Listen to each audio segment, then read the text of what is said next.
அனைவருக்கும் வணக்கம். நம்ம சுமி சேனலில் 1000 சப்ஸ்கிரைபரை ரீச் பண்ணிட்டோம். உங்களோட பேராதரவுக்கு மிக மிக நன்றி. தொடர்ந்து உங்களோட ஆதரவை கொடுங்க. இன்றைக்கி என்ன பார்க்க போகிறோன்னா, ஆட்டுக்குட்டிக்கு பால் கறக்கிறதுக்கு தான் ஒரு வீட்டுக்கு வந்திருக்கேன். எல்லோரும் ஆட்டுக்கு பால் கறக்கிறத பற்றி கேட்டிருந்தீங்க. ஆனால் அந்த ஆடு உடலை உதைக்குது. அதனால தான் அந்த ஆட்டுக்காரங்களையே கொஞ்சம் கறந்து கொடுக்குறேன் அப்படின்னாங்க. அதனால தான் அவங்க கறக்குறாங்க. நான் கையை வச்சிட்ருக்கேன். ஏன்னா அந்த ஆடு ஓடியாந்து குத்துது. அதனால தான் நம்ம பழகுனா மட்டும்தான் ஆடு பால் கறக்க விடும். அதனால் நான் கொஞ்சம் சரின்னு மேலே தடவி விட்டேன். அதுவும் இல்லாமல் அந்த ஆடு 3 குட்டி போட்டிருக்கிறதுனால பாலே கிடைக்கல சுத்தமாக. சும்மா ஒரு துளி பால் தான் கிடச்சிது. அதுவே எனக்கு கஷ்டமாக இருந்தது, நம்ம கறந்து வீணாக்குறோமே அப்படின்ட்டு. ஆனால் நிறைய பேர் நீங்கள் கறந்து காமிக்கங்கக்கா அப்படின்னு சொல்லியிருந்தீங்க. சரி, அதுக்காக போய் முயற்சி செய்யலாமேன்னு தான் போயிருந்தேன். ஆனால் அந்த ஆடு குட்டிகளுக்கே பால் பத்தலைம்மா அப்படின்னு அவங்க வீட்டில் சொன்னாங்க. அதனால் சரி, ஓகே, நம்ம கறக்க வேண்டி இருக்காது, அவங்களே சும்மா பீச்சு காமிச்சாங்கன்னா கூட போதும், நம்ம கையை மட்டும் காமிக்கலாம் அப்படின்னு தான் வந்தேன் நான். ஏன்னா அந்த 3 குட்டி இருக்கிறதுனால பாலே சுத்தமாக கிடைக்கல. நாங்களே பசும்பாலும் சாதம் வடிக்கிற தண்ணி இந்த அம்மா போடுறோம் அப்படின்னு சொல்லியிருந்தாங்க அவங்க.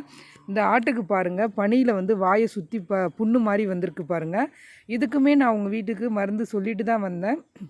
என்னென்னா, சுத்தமான வேப்ப எண்ணெயும் மஞ்சத்தூளையும் குழச்சி அந்த வாயை சுற்றி எங்கெல்லாம் புண்ணு இருக்கோ அதெல்லாம் தடவி வைக்கணும்.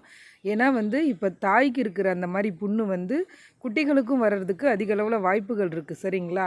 3மே பெட்ட குட்டிகள் தான். ரொம்ப அழகாக ரொம்ப ஆக்டிவாக விளையாடிக்கிட்டு இருந்தாங்க. போயிட்டு பார்த்தோம் நாங்கள். எங்களுக்கு ரொம்ப பிடிச்சிருந்தது. இவங்கக்கிட்ட எப்பயுமே இந்த ஆடு 4 குட்டி போடும். அது 3 குட்டி போடும். இது பாருங்கள், மடி பாருங்கள் எவ்வளோ பெருசு இருக்குன்னு. இந்த ஆடு 3 குட்டி போடும். இது எல்லாமே ஒரு ஆடுமே ஒரு ஈத்துக்கு 3 குட்டிகள் போடும். இன்னொன்று கன்னி ஆடு செம்போரை கன்னி 4 குட்டி போடும். இங்கே பாருங்கள், கொம்பை சாய்க்குது பாருங்கள். நின்று பாலும் கொடுக்க முடியல. ஏன்னா ஆட்டுக்குட்டிக்கிட்ட பால் கொடுக்குற அளவுக்கு அந்த ஆட்டுக்கிட்ட பால் இல்லை. அதுதான் உண்மை. அவங்க மாடு வச்சுருக்காங்க. அதுலேருந்து கிடைக்கிற பாலை தான் ஆட்டுக்குட்டிகளுக்கும் கொடுத்துக்கிட்டு சாதம் வடிக்கிற கைனி தண்ணியில் உப்பு போட்டு பால் பாட்டிலில் கொடுக்குறதாகவும் அவங்க வீட்டில் சொன்னாங்க.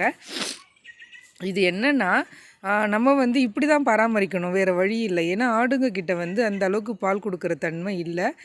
கொஞ்சம் குறைச்சலாக தான் இருக்கும். இதில் ஆக்டிவாக இருக்கிற ஆட்டுக்குட்டிங்க குடிச்சிடுவாங்க. அதே சமயம் மற்ற ஆடுங்களை குட்டிகள் ஏமாந்து போயிடும். அந்த ஏமாந்து போகிற குட்டிகளுக்கு நம்ம வளர்க்குறோம் இல்லைங்களா, நம்ம தான் பசும்பாலும் கைனி தண்ணியும் கொடுத்து வளர்க்கணும். 3மே பெட்ட குட்டிங்க. இன்னும் கொஞ்ச நாளில் ஒரு 6 மாதத்தில் இவங்களும் நல்லா வளர்ந்து இவங்களும் இனப்பெருக்கத்துக்கு தயாராகி குட்டிகள் போடுவாங்க. இவங்க வீட்டில் எப்பயுமே நிறைய ஆட்டுக்குட்டிகள் உருவாகிடும். இட வசதி இல்லாததுனால இவங்க சீசனுக்கு ஏற்ற மாதிரி விற்றுடுவாங்க. ஏன்னா தீபாவளி, இந்த ரம்ஜான் இந்த மாதிரி டைம்லலாம் நிறைய பேர் இங்கேயே வாங்கிட்டு போவாங்க. அந்த மாதிரி குட்டி நான் போய் தூக்கினேன், ரொம்ப ஆசையாக இருந்துச்சுன்னு. அது என்னென்னா ஓடுது, இப்படி அப்படி ஓடிட்டு இருந்தது. அவங்க வீட்டு கூரை நிழலில் தான் கட்டி வைப்பாங்க. அந்தளவுக்கு இட வசதி கிடையாது. பாருங்கள், நீங்களே பார்க்கலாம். இருக்கிற இடமே அவ்வளோதான்.